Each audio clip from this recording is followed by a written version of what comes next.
Hey everyone, and welcome to the biggest difference between a DSO and private practice. And I'm so excited for this content with my awesome friend and sponsor, Thad Miller. You're going to meet him here in a second. As always, you are watching Dental Nachos TV. Check us out at dentalnachos.com. All of the things we offer to help you increase success, decrease stress, and most of all, reduce the number of times you feel like crying inside a day. So welcome to our show, Thad Miller. Thad, orient our audience. What do you do in your daily life? We could say to help dentists cry less inside. Well, we help our clients find opportunities when they want to transition their dental practice. And those opportunities today come in so many different forms. And that's what's great about being a dentist is you do have options. There's a lot of professions out there that are dying, and their only option was to join the hospital if you're a physician. And you've got options, which is huge. I love what you're sharing there already. And I want to just remind people, DDSmatch is a responsible group of brokers doing things the right way. Text cell to 215-543-6454 to connect for a complimentary strategy call with them. They're amazing key resources and sponsors. And I do like to highlight the positives of that. So there's so many creative opportunities for dentists to transition as owners, right? It doesn't always have to be 0 and 100%. And is that something you've seen, kind of, to use the operative word, transition over your career as a broker, where there's just a lot of creative strategies to exit your practice? Yeah, and I don't know if it's necessarily strategies, Paul. It's more like there's options. There are multiple different types of buyers, and now more than ever. And it's critical that you plan for that well in advance. I mean, years in advance, 5 years in advance, I think is worth talking to one of our professionals across the country, just because there's so many things that if you want to go out on top, there's things you have to do. And you can't just put it on cruise control. There's got to be, you got to have your foot on the gas. You don't have to grow every year, but just certain things that make a big difference. I think that point is so important. The classic study, 4 out of 5 dentists recommend Trident. I don't know who that 5th dentist was, but I will say that 49 out of 50 dentists just don't want to practice until their last day on earth. So you want to start paying attention to how you can go from seller to retired dentist as soon as possible. I say the day you want to start learning how to sell your practice is the day you buy it, because brings us to this topic. Every transaction is unique. And what does that mean to you, Thad, and how DDSmatch, how clients that work with you benefit from your customized process? But just tell me, what every transaction is unique. What does that mean to you? Well, I mean, I've done over 340 transactions just myself in 15 years. And you combine our group together, we've done thousands. So it's important to really listen to the client on what they want. And most of the time they don't know. And even if they start, they're not going to they don't know what the end is really until they meet that buyer and it clicks. Does it really sit in with them that this is going to work out? Yeah. And so our job is to find opportunities in any shape or form. We're not biased if it's one way or the other.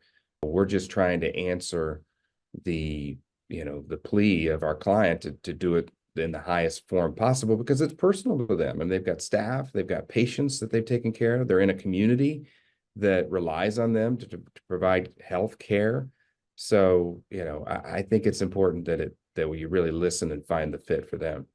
I actually think that's such a good point. The longtime pizza place down the block from my office, Dad, which I love, they sold their pizza place to another owners, and it's not the same relationships that dentists have. So while I was kind of sad to see them sell, you can still go in there and get pizza. You don't really have a high level relationship with but dentistry is not that way. So I think your point is so important, that how customized, complex, relationship based these transitions are.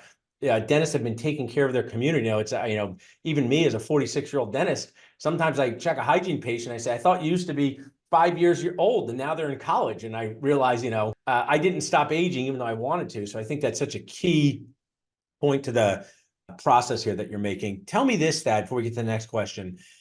I'm constantly informing patients the consequences of waiting too long, the consequences of inaction. You came in with part of your tooth broken. You said, Paul, I don't want to do that crown. I say, no problem, Thad. But if you're going to play in the club championship, you don't want that tooth to break the day before, and you don't want to be able not to play. And now you are motivated because you say, I don't want to miss the club championship. If you can kind of take that and just give our audience, especially sellers, the consequences of waiting too long, what have you seen gone sideways? Opportunities missed, money not realized. Yeah, and I think one of the things we stay in our lane. Okay, we're there to find opportunities, but we work in tandem with the client's financial advisor, with their accountant, with their attorney, and if they don't have professionals that do this and work with dentists, they really need them, and we can introduce you. But we want the transition of their dental practice and the sale to be icing on top of their investments. And if they're not ready, we don't list them. We're not going to promise we're going to get, you know, 10 times EBITDA or $10 million for their practice and they can just go, sail away. We want the feedback from the people that do this with them for a living to tell them, okay, you're ready. That's one of the things, one of our taglines, are you ready? It's on some of our banners. Yeah. Like we want them to be ready because then it's, we focus on, we joke that we don't joke, we mean it. We start this out as a transaction, but we want it to be a transition, and if we can find the right person or the right group or the right, corporation to connect with them, they've got to really feel good about it before they move forward because there's quite the commitment in doing it either way. I love that. We've talked before with all of your brokers, and you're like, talk about the basketball team you have to build, right? The accountant, the attorney, the financial planner. One of your brokers made me realize something, insurance specialist. Are you maximizing your insurance fees before you transition? So all important things to this customized process. We're going to talk about buyers and sellers because maybe just give us a minute. You work for the seller and with the buyer. What does that mean to you? For the seller, with the buyer? Right. We only represent one side of the transaction. I think it's the only way to do it. Attorneys can't represent both sides of a transaction, real estate agents, I mean, it's just the right thing to do, and that's how we do it. We don't represent both sides. We represent the seller because we feel like that is our wheelhouse. That's what we do very well. Buyers, we feel like need representation from people with tax, investment, financial acumen to make sure that this practice they're buying is a best fit for them and their family moving forward. But when it comes down to what does a buyer want, I'm a big believer the most important thing they want is a crystal clear of who the seller is. The term goodwill is something that gets thrown around a lot, and it's part of the transaction and an asset allocation. But it is important that goodwill gets passed on to the new owner. And, when I go meet a client for the first time and they're meeting a potential buyer, like, what do you want me to do? What do you want me to say? I'm like, just be yourself. And like, I'm like, no, you got to be yourself because that's what they're buying. I mean, they can get this equipment anywhere. They can hire staff anywhere. They can go, sign up for a bunch of insurance plans and get patients, but they really want to know who you are. And that's really what we are selling is that relationship and that team and that whole environment that's been created. And we found that, dentist patients stick with the practice. They don't want to move their chart. They have relationships across the board, not only with the dentist, but with the staff, the hygienist, the assistants, those charts are sticky, like your pizza place, if they change the recipe and it tastes a little different, they got different size pepperoni, they might go down the street. They may never come back. Yeah. You know what I mean? And also, So, you're making a good point. We bought a satellite practice, in 2011, and most of the patients did stay. And we transitioned the goodwill. It was a unique one. Sadly, the dentist was sick, passing away, but the office manager helped us. But sometimes the patients would say, I don't want to see the Goodman brothers.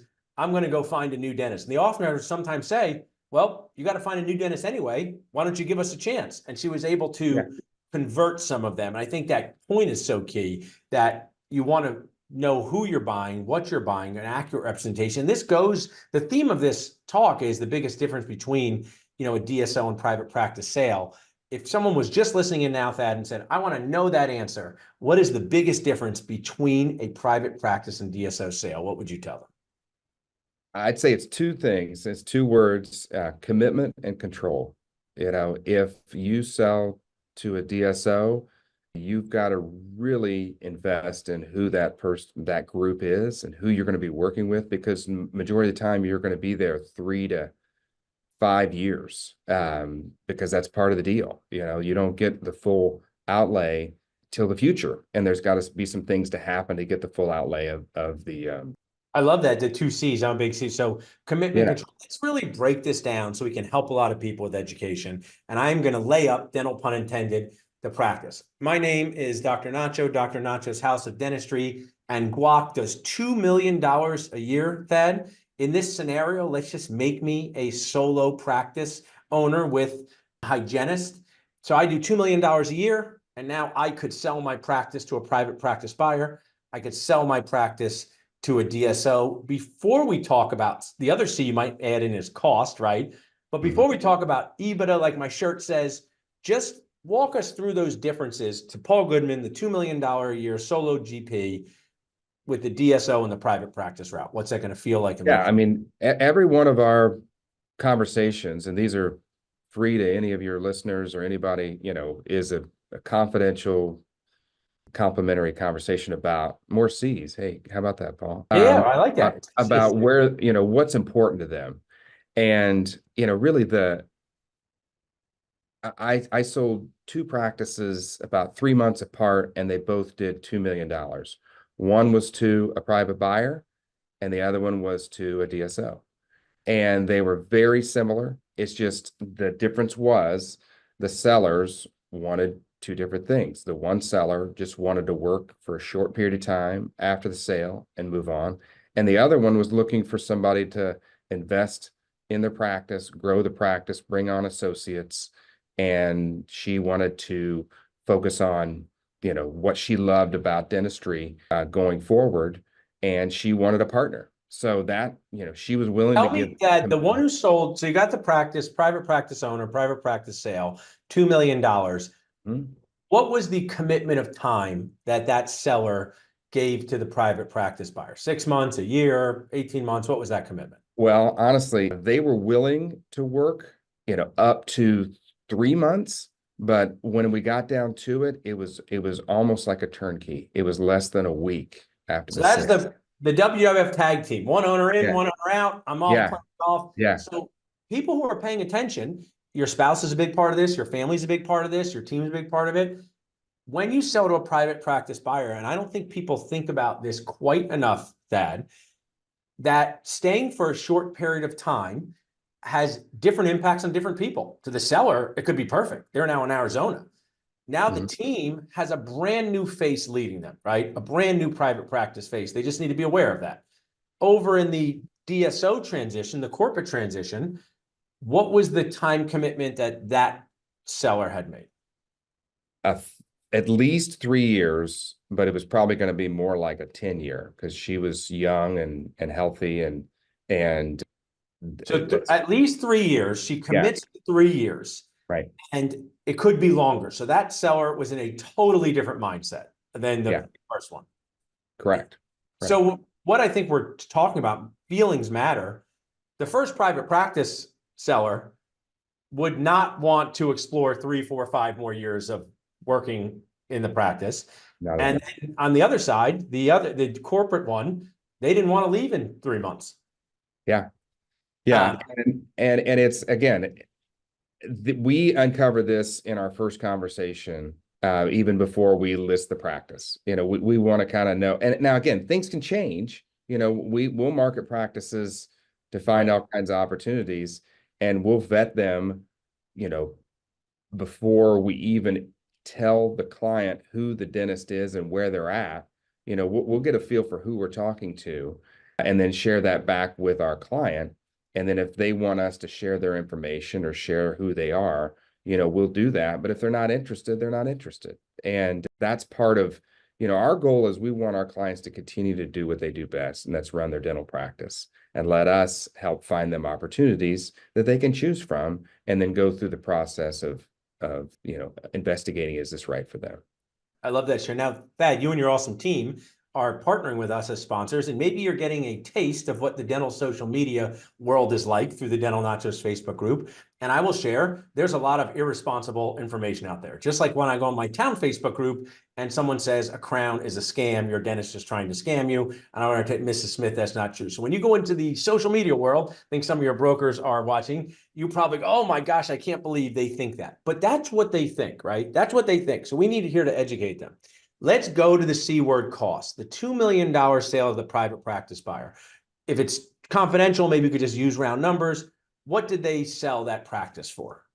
To the private practice, you Private say? practice, yes. Yeah. We sold that really close. I believe it was 1.9 is what 1.9 million. all paid at closing in the seller's pocket. So they get 100% at 1.9 million. Now let's talk about the DSO transition, because those are admittedly more complex. And whether this is basic to you, Thad, our audience needs to know this. So now someone says, okay, 1.9 sounds good, but I heard EBITDA, five times EBITDA, hold money in the holdco company, JV partnerships, all these things. Kind of walk us through the corporate one with the $2 million. Yeah, it was a bit more, not dramatically more. It was, I believe it was at closing like maybe 2.7 with the potential to get maybe another $1 million. Gotcha. But it's obviously it takes some things to fall in place. And remember that as the now employee of the corporation, they're actually going to make less income than if they own the practice. Yeah. So you can kind of take what you're getting at closing and go off to the beach, like number one, or you can take B and you get a little bit more, but you obviously have a commitment, you're making less. So, I think that's where a good, working in tandem with their financial planners, which we did on both cases. Like we really went through the scenario with both financial advisors for the seller. They're going to do like a 5-year, plan on this. Like for the seller that sold to the corporation, like, okay, you're going to make less, but you theoretically could make more. And then if they recap and do these other things, that you can make dramatically more. What does that mean? Tell us. In my favorite movie is Philadelphia with Denzel Washington, Tom Hanks. Say Denzel, he said, explain to me like I'm a 6-year-old. So in this corporate route, and we're talking about these differences, which is just gold, the recap. So let's say she has 2.7 total value. What was she getting at close about? Well, no, that's what she got at closing. She got 2.7 at close. Yeah. And then how much like additional? Maybe there's another $1 million out there. Potentially. I mean, the recap is where basically she got shares in the company, the new company. And if the company sells to someone else or grabs some other investment, there's some incentive for her. And really, in these corporate deals, the most important thing is you have to have representation, because they're going to come to the dentist who needs to sell or wants to be a part of this, and they're going to give the lowest deal possible to you if this is what you want to do. So you need representation to get more eyes on it and actually more offers on it, because if you are at a level where you can sell, it'd be great to have 3 or 4 people bidding on it. And then the structure of what that future money looks like is so critical. And again, it's back to this commitment. Like there's a lot of different ways to do this. You could get less money at closing. In this case, like she could have opted to get 1.5 million, but she'd get paid more over the next 5 years and have more potential if they do recap, if they do sell that. So the structure is way more important than even just the bottom line. When we sell a private practice, it's a bottom line thing. We can do planning with their tax planner to know what they're going to pay in taxes, how it plays out, and what this looks like, 6 months from now. But on the DSO, it's so complicated, and it's important to work with someone who understands those things. And can explain it. I mean, one of the things we're sharing such value here, I have a couple more C words, but would you agree that if someone's going to get a practice loan, it's not only about the interest rate, there's more to it, right, than just the interest rate. So if someone says, oh, bank A gives me 4%, bank B 5%, bank B, you're out, bank A for sure, you would say, hold on a second, let's look at the structure of this loan, right? But and the strings attached. Well, in this corporate transition, strings attached kind of brings in a negative, but there's so many things that can happen after the, the closing date that people need to be aware of and how it impacts them. So would you say that it's not just about the total enterprise value from a DSO? It's not Oh, just the yeah. 8x EBITDA. What would you say it also is about?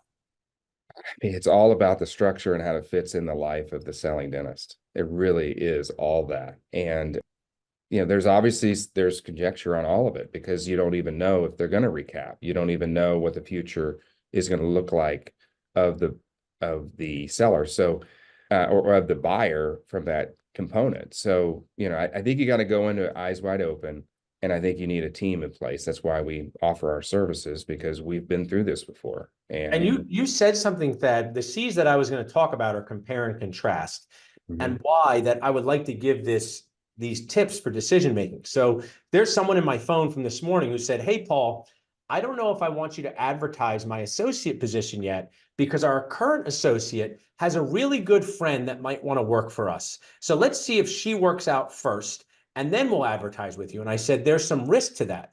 First of all, really good friends of current employees in any situation could cause challenges. And don't you want as many options as possible to compare and contrast?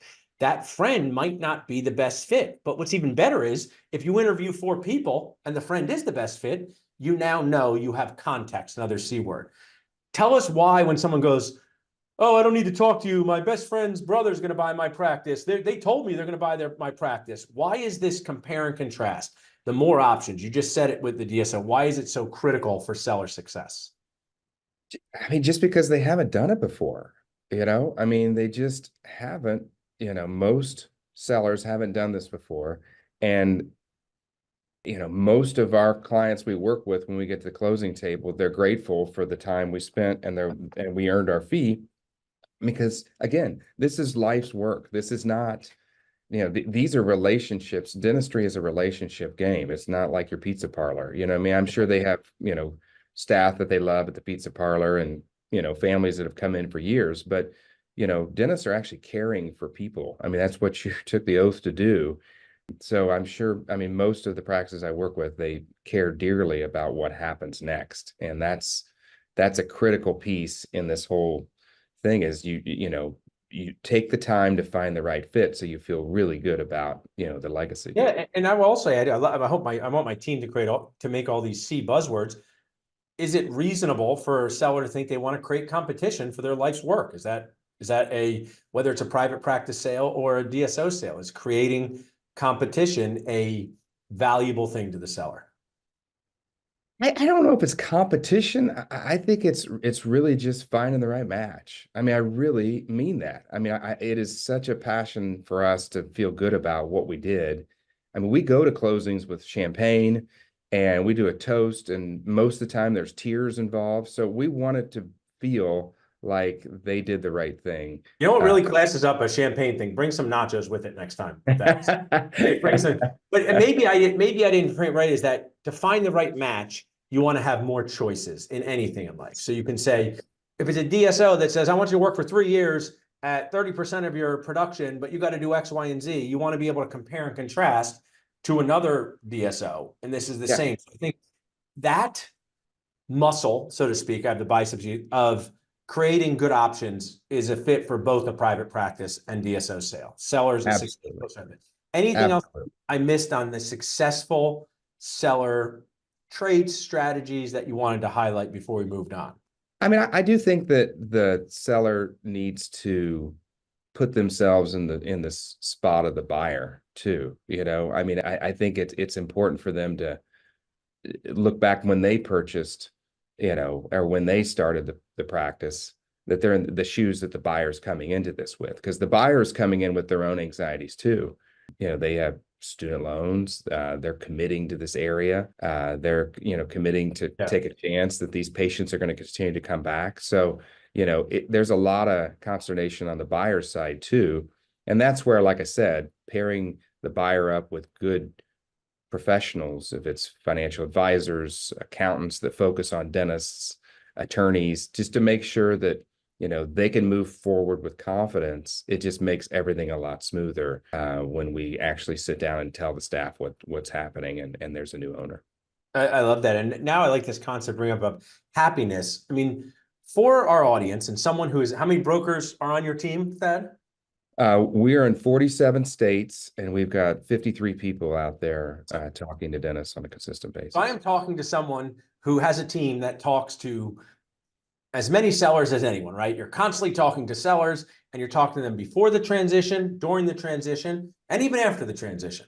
So have Mhm. you had happy sellers sell to both private practices and DSOs? Have you seen happiness in both of those transitions? Absolutely. Yeah. Oh, absolutely. And again, it's a process, and we have our own process called the trusted transition process that we take those sellers through that.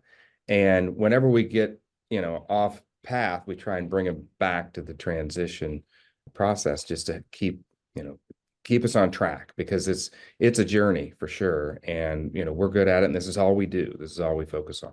So let me talk to, in dental school, Thad, we're only told what goes wrong. It kind of makes us messed up in the head. So we always pay attention to what goes wrong, what goes wrong, what did you go wrong, what did you do wrong, why can't you do it better? So now tell me a little bit about unhappiness for a second, whether it was with a client you know, a story that you heard.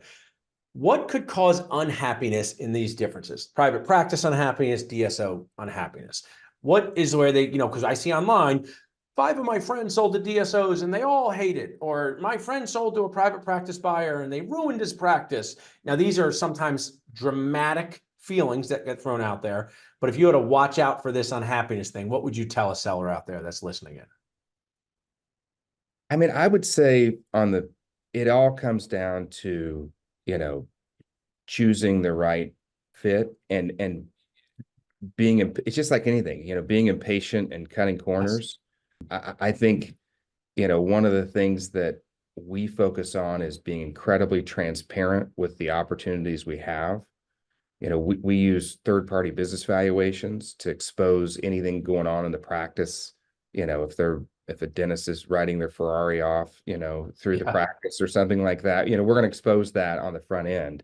We also do a report with Dental Intelligence called the Clinical Opportunity Blueprint that we produce. I want to interject. Dental Intelligence is an awesome sponsor. Yeah, If somebody was listening saying, I want to have this conversation 5 years ahead of time, I want to be responsible, I want to listen to Thad and Paul. When they do the dental intelligence clinical opportunities, can they actually make the practice that they work in right now better and make more money over absolutely. the next Oh, year, unrelated to absolutely. selling?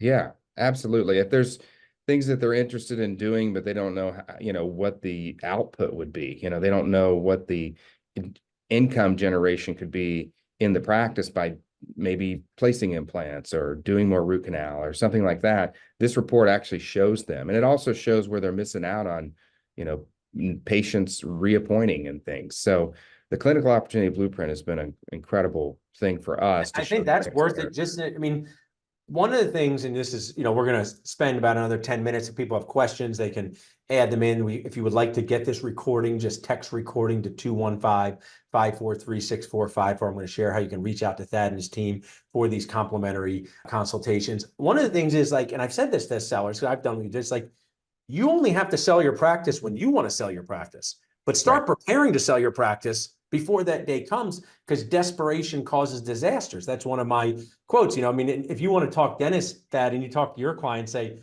hey, when that patient calls you up and says they need to fix their teeth for their daughter's wedding, and they tell you that their daughter's wedding is 2 weeks away, how's that make you feel? And every dentist has had that feeling. It makes us feel pressure, makes us feel kind of annoyed, makes us feel worried. And they knew their daughter's wedding a year ago. So come to us a year ago. And I think if you can use that comparison, because that's the stomach feeling to us. If I had people come to me, I need to sell my practice. And the worst answer is, I go, ideally, when would you like to be transitioning? They go, yesterday. I go, you've waited way too long, right? Yeah. I mean, so I think it's an amazing point of don't be impatient, don't be desperate. What demographics do happy sellers look for, in your opinion, in a buyer? I think the most important thing is we're trying to get a connection when we do these meetings. One of the steps in our process is to sit there and be there with the seller and the buyer and make sure they're bringing up the things that are important in how they market to the community, how active they are in certain things. I mean, we are supplanting one person instead of the other. So they need to understand that, and that goodwill is such a critical thing that they're buying. We just got to make sure that they're asking those questions and we're really getting it out there. I love that share. In the last few minutes, a question that I see often, Thad. Tell us what happens to the team in either sale. We're talking about the biggest differences. You talked about commitment. You talked about control. We talked about cost. You work with this team and you say, hey, team, things are going to be different, right? And a private practice sale is different than a DSO sale.